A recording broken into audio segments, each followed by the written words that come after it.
ريب فيه صدق الله العظيم وصدق رسوله النبي الأمين الكريم ونحن على ذلك لمن الشاهدين والشاكرين والذاكرين والصابرين والحمد لله رب العالمين. قال الله تبارك وتعالى في شأن حبيبه المصطفى ورسوله المجتبى صلى الله تعالى عليه وسلم: إن الله وملائكته يصلون على النبي يا أيها الذين آمنوا صلوا عليه وسلموا تسليما. اللهم صل على سيدنا شفيعنا مولانا محمد كما تحب وترضى بأن تصلي عليه صلى الله تعالى عليه وسلم.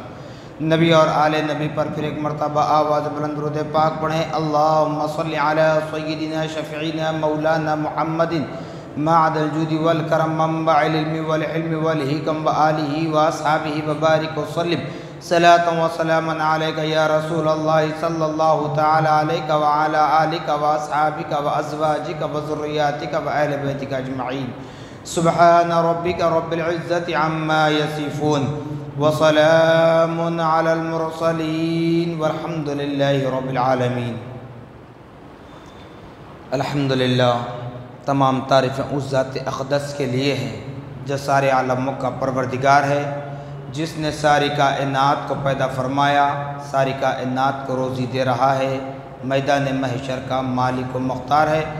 یقیناً اس خدا رب ذوالجلال کا بڑا ہی شکر احسان عظیم ہے کہ اللہ سبحانہ و تعالی نے ہم اور آپ کو اپنے نبی مکرم رسول محتشم صاحب الاولاق باعث تخلیق کائنات فخر موجودات حضور تاجدار مدینہ حضرت محمد مصطفیٰ احمد مجتبی صلی اللہ تعالی علیہ وسلم کی امت بابرکت میں پیدا ہونے کا اعزاز بخشا. صاحبو، جیسا کہ قرآن مقدس کی یعنی سورہ بقرہ کی پہلی آیت مبارکہ کو تلاوت کیا گیا، اللہ رب العالمین اپنے کلام پاک میں ارشاد فرما رہا ہے: الف لام میم ذالک الکتاب لا ریب فیہ. الف لام میم یہ لفظ جس کو حروف مقطعات کہتے ہیں، یعنی جو حفاظ ہوتے ہیں، علماء ہوتے ہیں، وہ جانتے ہیں قرآن پاک میں الف لام میم، الف لام را، کاف ہا یا عین صاد نون قاف طا سین میم یا سین، ایسے جو حروف ہیں اس کا ترجمہ آج تک کسی نے کیا نہیں اور صبح قیامت تک بھی کوئی کر نہیں پاتا، کیونکہ اس کا معنی وہ مطلب صرف اللہ اس کا رسول بہتر جانتا ہے. جیسا کہ جب اس لفظ کی بات آئی تو بتا دوں، میں بارہا آپ سے کہتا ہوں کہ اہل سنت والجماعت جو جماعت ہے یہ آج کی جماعت نہیں ہے، 100 سال 1000 سال پرانی جماعت نہیں ہے، بلکہ پیارے آقا محمد الرسول اللہ صلی اللہ تعالی علیہ وسلم اس دنیا میں جلوہ گر ہوئے اس وقت سے ہی اس کا نام وہی ہے. اگر یوں کہوں کہ حضرت آدم علیہ نبینا علیہ السلام جو ہمارے والد بزرگوار ہیں، یعنی تمام کائنات کے باپ ہیں، وہ حضرت آدم علیہ نبینا علیہ السلام کی جس وقت قدرت کاملہ سے، خدا کی قدرت سے، پانی اور مٹی سے آپ کو جو بنایا گیا، جو پیدا کیا گیا، اس وقت سے ہی یہ اہل سنت والجماعت ہے. بس سمجھنے کی ضرورت ہے. بارہا انہی واقعات کو نہیں ریپیٹ کروں گا، بس اتنا بتا دوں جیسے حضرت سیدنا آدم علیہ نبینا علیہ السلام جب پیدا کیے گئے خدا کی قدرت سے، آپ نے بنا ماں باپ کے ولادت پائی اللہ کی قدرت کاملہ سے. تو اس وقت بھی شیطان کو پیدا کیا گیا. جیسے ایمان کی 2 صفتیں ہیں، ایک ایمان مجمل کہا جاتا ہے، ایک ایمان مفصل کہا جاتا ہے. ایمان مجمل میں تمام چیزوں کو ایک جگہ جمع کر کے سمیٹ کر بیان کیا گیا. ایمان مفصل میں الگ الگ اس کی ترتیب بتائی گئی. وَمَلَائِكَتِهِ وَكُتُبِهِ وَرُسُلِهِ وَالْقَدْرِ خَيْرِهِ وَشَرِّهِ مِنَ اللَّهِ تَعَالَى. یعنی شر اور خیر دونوں یہ خدا کی جانب سے ہیں، دونوں خدا کی جانب سے ہیں۔ تب یہ نہ سوچنا جب شر اور خیر، اچھائی اور برائی، یہ دونوں چیزیں جب خدا کی ہی پیدا کردہ ہیں تو پھر مسلمان اگر کوئی برا فعل کر لے، برا کام کر لے، گناہ کر لے، گناہ کبیرہ کا کام کر لے تو اس کے لیے کیا حرج ہے؟ میدان محشر میں اس کا سوال نہیں ہوگا؟ ایسا نہیں ہے، بالکل سوال ہوگا، کیونکہ اگر اللہ رب العالمین شر کو پیدا نہ کر کے صرف خیر کو پیدا کرتا، یعنی برائی کو چھوڑ کر صرف اچھائی کو پیدا کرتا، حضرت آدم علیہ نبینا علیہ السلام کو پیدا کرا، ابلیس کو پیدا نہ کرتا، شیطان کو پیدا نہ کرتا، تو آج کے اعتبار سے ہم دیکھ لیں، ہم اپنے معاشرے پر خود ہم ایک ایک فرد اپنا محاسبہ کر لیں کہ جب اللہ رب العالمین ساری برائیوں کو ختم کر کے صرف اچھائیوں کو دنیا میں رکھتا، اچھائی کو پیدا کرتا، اچھی تقدیر رکھتا، تو بتائیں کیا آج جتنے لوگ ہم مسجد میں نظر آتے ہیں اتنے بھی لوگ نظر آتے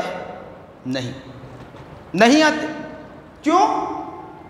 پہلی چیز یہ ہے کہ ہم نے اسلام کو بالکل اتنا آسان سمجھ سکے ہیں، سمجھ گئے ہیں، اتنا لائٹ لے کر ہم اپنی زندگی گزارتے ہیں کہ وہاں قبر ہمارے لیے ٹائٹ ہو جاتی ہے، اتنا لائٹ لے کر، جیسے کہ اسلام ہمیں بالکل آسانی سے ملا، یقیناً ہمیں آسانی سے ملا، لیکن اسلام کے لیے پیارے آقا محمد الرسول اللہ صلی اللہ تعالیٰ علیہ وسلم نے کتنی مصیبتیں اٹھائی ہیں۔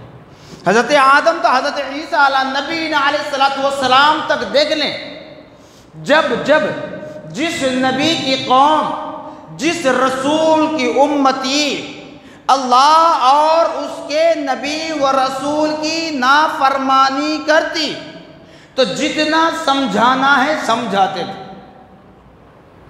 جب برداشت ختم ہو جاتی تو وہ اللہ کی بارگاہ میں اپنی قوم کے لیے بددعا کرتے تھے کہ مولا یہ لوگ سننے کے لیے تیار نہیں ہیں، تیرا میسج، تیرا پیغام، تیرا دیا ہوا حکم ماننے کے لیے تیار نہیں ہیں، لہذا انہیں ختم کر دے، انہیں تباہ کر دے، ان کی نسلوں کو تباہ کر دے۔ جی لیکن پیارے آقا محمد الرسول اللہ صلی اللہ تعالی علیہ وسلم کو جب اللہ پاک نے پیدا فرمایا، ظاہری اعتبار سے، باطنی اعتبار سے تو سب سے پہلے پیارے آقا محمد الرسول اللہ صلی اللہ علیہ وسلم، ظاہری اعتبار سے جب جلوہ گر فرمایا تو کیا فرمایا؟ وَمَا أَرْسَلْنَاكَ إِلَّا رَحْمَةً لِلْعَالَمِينَ، اے حبیب ہم نے آپ کو ایسے ہی نہیں بھیجا مگر سارے عالموں کے لیے رحمت بنا کر بھیجا۔ مسلمان کے لیے نہیں فرمایا، مسلمانوں کے لیے، مومنوں کے لیے، نماز پڑھنے والوں کے لیے، زکوٰۃ دینے والوں کے لیے، حج کرنے والوں کے لیے، قربانی دینے والوں کے لیے، مدارس بنانے والوں کے لیے، مساجد بنانے والوں کے لیے، درگاہوں کی تعمیر کرنے والوں کے لیے، خانقاہوں کی تعمیر کرنے والوں کے لیے نہیں، بلکہ اللہ جیسے رب العالمین ہے، نبی پاک صلی اللہ علیہ وسلم کو ویسے ہی رحمت للعالمین بنا کر بھیجا، رحمت للعالمین بنا کر بھیجا، رحمت بنا کر بھیجا۔ اسی لیے میرے پیارے آقا محمد الرسول اللہ صلی اللہ تعالی علیہ وسلم نے اپنی امت کے نافرمانوں کو تو اپنی جگہ ہے، اللہ اس کے رسول کے نافرمان تو اپنی جگہ ہیں، لیکن جب یہود و نصارہ، کفار، مشرکین جتنی ذاتیں نکل چکی تھی اس وقت تک، کوئی کسی کی پرستش کرتا، میں کسی پر تہمت نہیں باندھ رہا ہوں، کسی مذہب پر تہمت نہیں باندھ رہا ہوں، جس نبی کی قوم جس جانب چلی گئی ان کا ٹھکانہ وہی ہوگا، اسی لیے ہم کو حکم دیا گیا کہ اے امت محمدیہ صلی اللہ تعالیٰ علیہ وسلم، صرف تم اپنے نبی کی تعظیم نہیں بلکہ تمام انبیاء والرسل، کم و بیش 1,24,000 انبیاء ورسول اللہ نے جو اپنا نائب بنا کر ایک کے بعد دیگر بھیجا ہے، سب کی تعظیم کریں اور سب سے زیادہ پیارے آقا محمد الرسول اللہ صلی اللہ علیہ وسلم سے محبت کریں۔ یہ تعلیم، یہ درس ہمیں دیا گیا، ہمیں یہی سکھایا گیا۔ تو پیارے آقا صلی اللہ تعالیٰ علیہ وسلم پر دشمنان اسلام کہیں پتھروں کی بارش کی، کہیں آپ پر کچرا ڈالا گیا، کہیں آپ کے راستوں میں کانٹے بچھائے گئے، کہیں آپ کو جادوگر کہا گیا، سب کچھ سنتے، لیکن کبھی ہمارے نبی صلی اللہ تعالیٰ علیہ وسلم نے خدا کی بارگاہ میں ان دشمنان اسلام کے خلاف بد دعا نہیں کی، بد دعا نہیں کی۔ کیوں؟ اس لیے کہ اللہ نے کیا فرمایا؟ رحمت للعالمین، سارے عالموں کے لیے رحمت ہیں۔ اسی لیے حضرت بانی جامع نظامیہ علیہ رحمت رضوان تحریر فرماتے ہیں، پیارے آقا صلی اللہ تعالیٰ علیہ وسلم کو دنیا کی ہر چیز جانتی ہے، چاہے وہ درخت کا پتا ہو یا کوئی چونٹی ہو۔ اگر اس پر کسی کا اعتراض ہے کہ دنیا کی ہر شے جانتی ہے، تو پھر پیارے آقا صلی اللہ تعالیٰ علیہ وسلم کے دندان مبارک جنگ بدر میں شہید، جنگ احد میں کیسے شہید ہوئے؟ احد کے میدان میں آپ کے دندان مبارک کیسے شہید ہوئے؟ جب ہر چیز جانتی ہے تو پھر آپ کو کیوں نہیں بچایا گیا؟ معذرت کے ساتھ کہوں گا، معاف کرنا، یہ الفاظ کفریہ ہو جائیں گے۔ اگر اس طرح کا آپ کا اعتراض ہو تو قرآن اٹھا کر دیکھ لیں، قرآن میں ایک سورہ ہے چونٹی کے نام سے، سورۃ النمل، سورۃ النمل۔ اس لیے کہہ رہا ہوں یہ باتیں کہ آج ہم صرف ٹکڑوں میں بٹتے جا رہے ہیں، حقیقت جاننے کی کوشش نہیں کر رہے ہیں۔ اس لیے میں نے بارہا کہہ چکا ہوں کہ ظاہری حلیے پر نہ جائیں، حقیقت کو دیکھ لیں۔ قرآن مقدس میں سورۃ النمل ہے، نمل کہتے ہیں چونٹی۔ اب یہ تو پیارے آقا صلی اللہ علیہ وسلم کی بات ہوئی، اب کیسے ساری چیزیں نبی کو جانتی تھی؟ تو پیارے آقا کے تحت جو انبیاء و رسول آئے، پیارے آقا کے نور سے آئے، اور تمام انبیاء و رسول نے تصدیق کی کہ نبی محمد الرسول اللہ صلی اللہ تعالیٰ علیہ وسلم ہمارے امام ہیں، ہمارے سردار ہیں، ہمارے سر کا تاج ہے، ہمارے سر کا تاج ہیں۔ حضرت سلیمان علیہ السلام اپنے لشکر کے ساتھ آ رہے تھے، ایک چونٹی نے دیکھا۔ اب دیکھیے، انسان کو اللہ نے اتنا پاک و صاف بنایا، اتنے اوصاف سے نوازا، اس کے باوجود بھی ہماری آنکھوں میں وہ طاقت نہیں ہے کہ ہم زیادہ دور تک نہیں دیکھ سکتے۔ دیوار کے پیچھے کیا ہو رہا ہم نہیں بتا سکتے، جو اللہ نے کسی اور کو نواز دیا ہے، وہ ذات پیارے آقا کی ہے۔ تو حضرت سلیمان علیہ السلام تشریف لا رہے ہیں، چونٹی نے دیکھا تو فوراً اپنے ساتھیوں سے کہا، اب دیکھ لیں چونٹی کتنی ہوتی ہے، اب اس کی آنکھ کتنی، اس کے منہ میں زبان بھی ہو تو کتنی، اس کے کان بھی ہو تو کتنے؟ کوئی اندازہ کر سکتا ہے آج تک کسی نے کیا، کسی نے ریسرچ کیا اس پر؟ اسی لیے کہتے ہیں کہ قرآن سے جڑو، قرآن کو صحیح معنی میں سمجھو، تو یہ شرک، بدعات، جو غلط باتیں پھیلائی جاتی ہیں عوام الناس کو بہکانے کے لیے، نوجوانوں کو بہکانے کے لیے، وہاں عقل ٹھکانے پر آتی ہے۔ بتاؤ کسی ریسرچ اسکالر نے کبھی کسی کیڑے مکوڑے پر ریسرچ کیا؟ معمولی سی بات چونٹی کی مثال دی جا رہی ہے، بیل بکری نہیں، چونٹی۔ اب اس کی آنکھ کتنی، اس کے کان کتنے، اس کی زبان کتنی، اور دیکھنے کی طاقت کتنی، سننے کی طاقت کتنی؟ وہ چونٹی کہہ رہی ہے، یا ایھا النمل ادخلوا مساکینکم، اے چونٹیوں تم اپنے اپنے گھروں میں داخل ہو جاؤ، اپنے اپنی جگہوں پر چلے جاؤ، راستہ چھوڑ دو۔ کیوں؟ سلیمان علیہ السلام آ رہے ہیں، ان کا لشکر آ رہا ہے، کہیں ایسا نہ ہو کہ بے خودی میں وہ تمہیں اپنے پیروں تلے رون ڈال دے اور تمہاری موت واقع ہو جائے۔ چونٹی کہہ رہی ہے اپنے ساتھیوں سے۔ حضرت سلیمان علیہ السلام کو اللہ پاک نے جو معجزہ عطا فرمایا تھا نا، وہ جانوروں کی، کیڑے مکوڑوں کی بولیوں کو سنتے تھے، سمجھتے تھے، اور سارے اوصاف جو نبی و رسول کو ایک ایک معجزہ دیا گیا نا، اللہ پاک نے وہ تمام معجزات کو ملا کر پیارے آقا صلی اللہ علیہ وسلم کے سینے میں پیوست کر دیا۔ یہ شان ہمارے نبی کی۔ تو سلیمان علیہ السلام نے جب چونٹی کی اس بات کو سنا تو قرآن بتا رہا ہے فَتَبَسَّمَ ضَاحِكًا، حضرت سلیمان علیہ السلام نے مسکرا دیا کہ اللہ نے چونٹی کو بھی کیا عقل دی ہے، جیسے وہ ایک لشکر کو آتے ہوئے دیکھ کر اپنے ساتھیوں سے کہہ رہی ہے کہ تم اپنے اپنے گھونسلوں میں، اپنے اپنے گھروں میں، اپنے اپنے ٹھکانے پر چلے جاؤ۔ تو بھلا سوچئے ایمان والو، جب حضور پاک صلی اللہ تعالی علیہ وسلم کے صدقہ و طفیل میں نبی و رسول آ رہے ہیں تو ان کو یہ مقام دیا جا رہا ہے، اور پیارے آقا محمد الرسول اللہ صلی اللہ تعالی وسلم کے لیے اللہ پاک فرما رہا ہے اے حبیب، جہاں تک میری قدرت کام کرتی ہے وہاں تک آپ کی مصطفیٰ کام کرتی ہے۔